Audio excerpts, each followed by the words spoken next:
Welcome back to Timeout Thursdays. I'm Dearest D. Salibi, your host. Today's episode, don't park your cash just anywhere. Retirement buzzer beater, savings accounts versus actively managed hedge funds versus S&P 500 index funds. Your retirement shot clock is ticking down, and it's time to pass your ball to your best shooter. Who do you trust to bring it home like Michael Jordan versus the Cleveland Cavaliers in 1989? A savings account, an average hedge fund manager, or an S&P 500 index fund?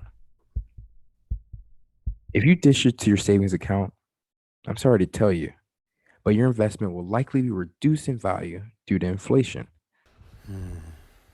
While you will not have actually lost any money, your net worth will potentially be less because inflation will have eaten into your purchasing power.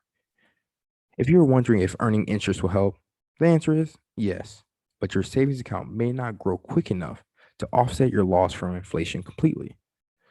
Still think you picked your best shooter? Well, see it this way.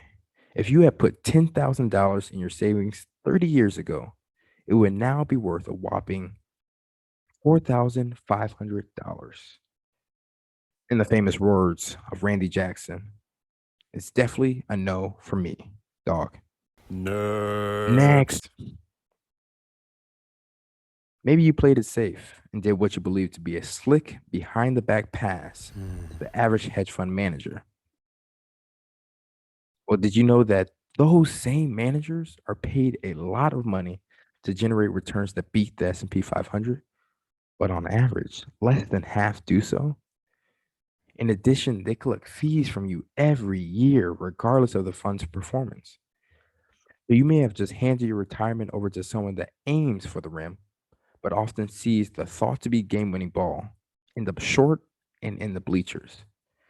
Oh, not to mention, they will still likely walk off the court smiling because they still got paid, even though you lost. You aren't alone here, though. I too used to think this was my best option.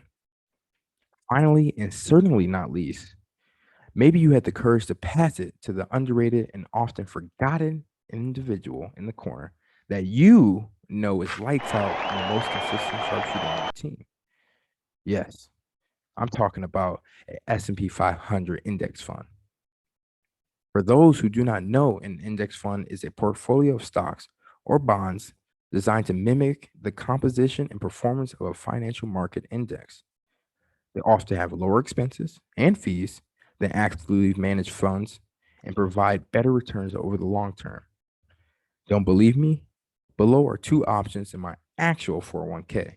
Compare the returns and expense ratios yourself. Are you curious who else believes in this strategy?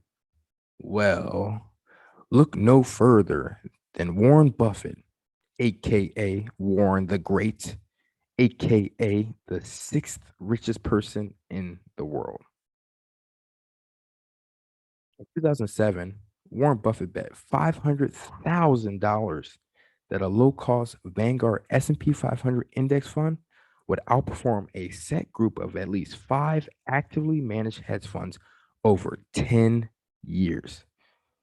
The results: the S&P 500 won by a landslide, and the earnings, which were put into zero coupon treasury bonds, grew to 1 million and was awarded to Warren Buffett, who then donated it to Girls Inc.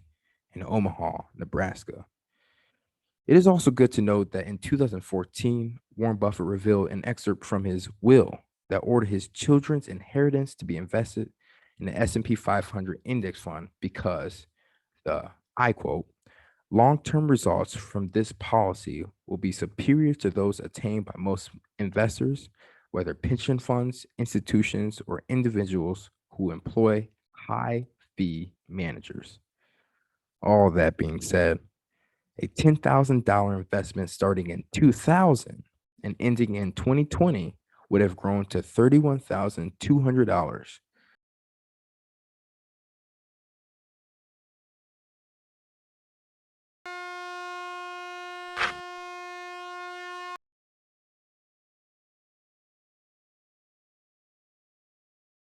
The Blacksmiths Capital Research website, newsletter, and related social media posts, content, and podcasts are provided for general informational purposes only and do not constitute accounting, legal, tax, or other professional advice.